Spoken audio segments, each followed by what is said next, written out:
honorable sisters, brothers, and friends.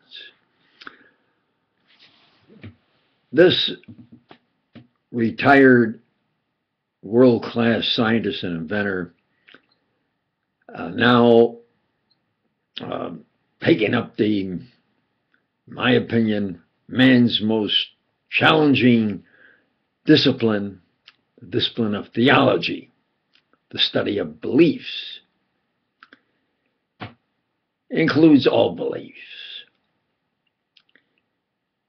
I am forced to represent what I presented before. Those videos have disappeared. This is how I appear when I'm not formally. As I say, my main challenge now is in the discipline of theology. And on God's Day, in guttural English, it's Sunday, because Dio, God, Dios Day, Dominico. On God's Day, Sunday, I have a formal presentation where I preach the belief of that this universe has to have been put, nature has to have a supernatural power to present it, to create it, to have us here. And believers say that's the divinity of God, and Christians of God and Christ. Now, I have in the past was forced to present expose videos, and I presented them as expose editor. I am now forced to represent those expose videos as the expose editor, and maybe there'll be some new ones, or emphasizing certainly what is critical, important, etc. This is how I appear when I'm not formally preaching. I'm not preaching, I am presenting absolutely true facts that many of them now there are thousands or at least hundreds on the internet that are presenting the same thing.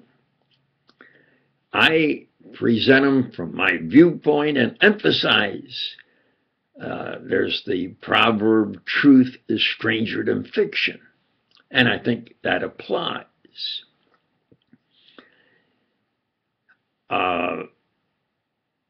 What I'm forced to present now and emphasize is that J.Edgar Hoover was a liar, an immoral character.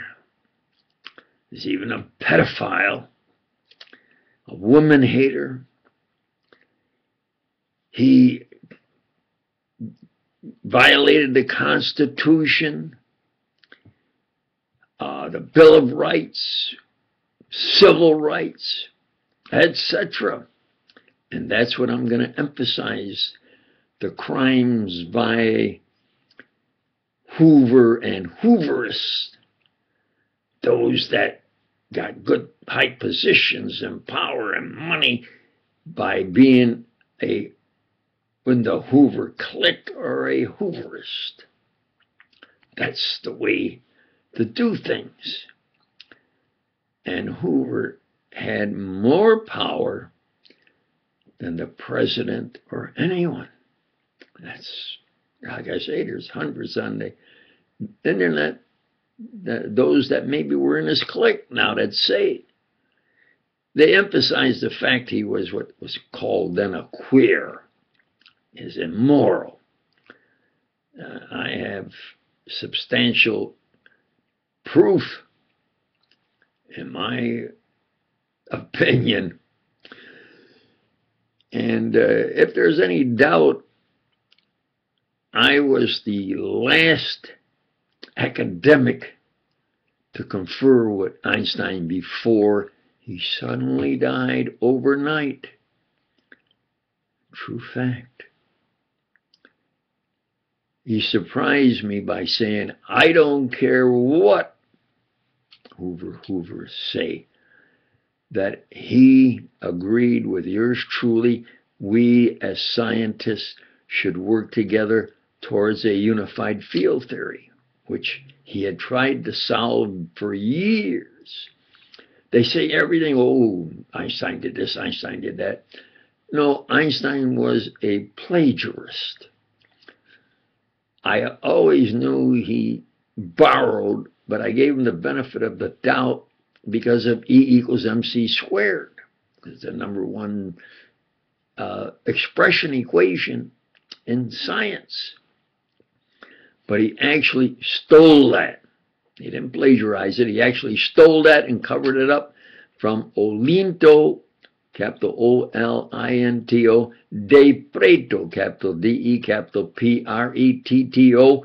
There's a mathematician and mathematical historian, Professor Umberto Bartocci, capital B-A-R-T-O-C-C-I, I believe, that wrote a book on E = mc squared. That's what we use today. But Olinto de Petro, 2 years before Einstein, put forward E = mv squared, v the velocity of light. And Einstein belonged to a little clique of Olinto de Petro, his brother, his cousins, and one of his cousins was working with Einstein at the patent, and they would discuss Olinto de Petro's work, and he absolutely plagiarized and then stole it by covering up the fact that he did steal it from Olinto de Petro 2 years before Einstein presented E = mv squared. He used the exact letters precisely of Olinto de Petro. Now they use C instead of V, so now they say he presented E = mc squared. True fact. Now,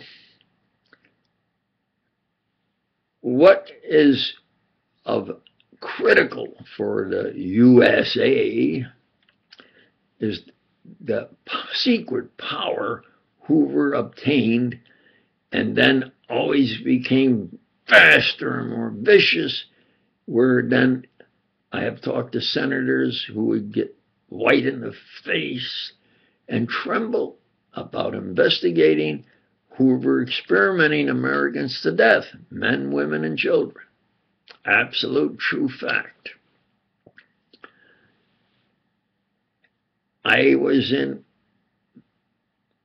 the Attorney General, Robert Kennedy's office, at least 3 times a week, demanding that that office investigate Hoover for experimenting Americans to death. And Bobby could hear me as I repeatedly spoke and talked louder because there was a like the wall and what I think you call it a transit window. It was open, and I could hear him, and then I could hear him talk and so forth. And President Kennedy made the critical mistake that after he was reelected, because there were inside powers that pushed Jack to become president. It wasn't his father, that they make all the movies about his father, and it certainly wasn't the mafia helped him get elected. That's just chit-chat nonsense. It was the inside powers of giving him the chance and how to present himself, and then for more professional how he could win. And that's how it was done, and how and why he won. But now when the issue came that he was president of the power and Bobby was attorney general, and the power over Hoover and Hoover's FBI. It wasn't Hoover's FBI. That was a Department of Investigation in the Department of Justice. But because of the Hoover secretly having power, that secret power eventually became the power over the Justice Department, over the president and senators, and he got blackmailing anyone that might get him out of that position. I had about 500 videos, many of them exposing this J.Edgar Hoover and then the Hoover clique. So I must present this because of the violation by the Hooverists today, carrying out the same tactics of violating the Constitution, our rights of Constitution, the Bill of Rights, civil, etc. How do they do it? Well, they have the authority, secret authority, and they get unlimited funds. They just get it. Now, one of the things they do is to use psychologists to try to see what you do, and then they constantly like follow you and bother you and try to trick you, frame you or trick you. And they say, well, the only way you can stop that is to call the FBI and demand they investigate themselves for doing these unconstitutional, etc. tactics. That's unlimited funds, unlimited power. So this is how I appear while these Hooverists, what are they? They are criminally insane faggot Hooverists. That's what they really are. Hoover was definitely at times criminally insane for having President Kennedy assassinated. I have absolute videos and proof that it was Hoover, the power, that because Kennedy decided that when he was reelected, now this time he was reelected by the people, not inside professional, say, political scientists and so forth. And he would then retire Hoover. What did he want? He wanted to or not. Or fire him. My opinion was no, fire him now. And then explain that, well, in his age, etc. And the people understand, especially those inside, especially those that knew Hoover's immorality and crimes. So I have to present then these criminally insane Hooverists and their criminal insane operations, gyrations. They're faggots. That's what is the power today still. They're Hooveristic faggot doing gyrations and operations secretly. And they say, well, what can you do about it? Well, you can, of course, keep your composure, then say, well, maybe you can't do anything. They have control of the courts and everything. They can put at least one or more into a jury. If they don't have a judge, just a judge deciding, which they control, can't order what to do and so forth. They can have one or more in a jury. And this is the operations of these Hooverists with their tactics. They are criminally insane faggots. And that's what yours truly has survived, and others. And I think we should have an internet of expose of these Hooverists, and also expose of scientists, etc. Thank you, and God bless.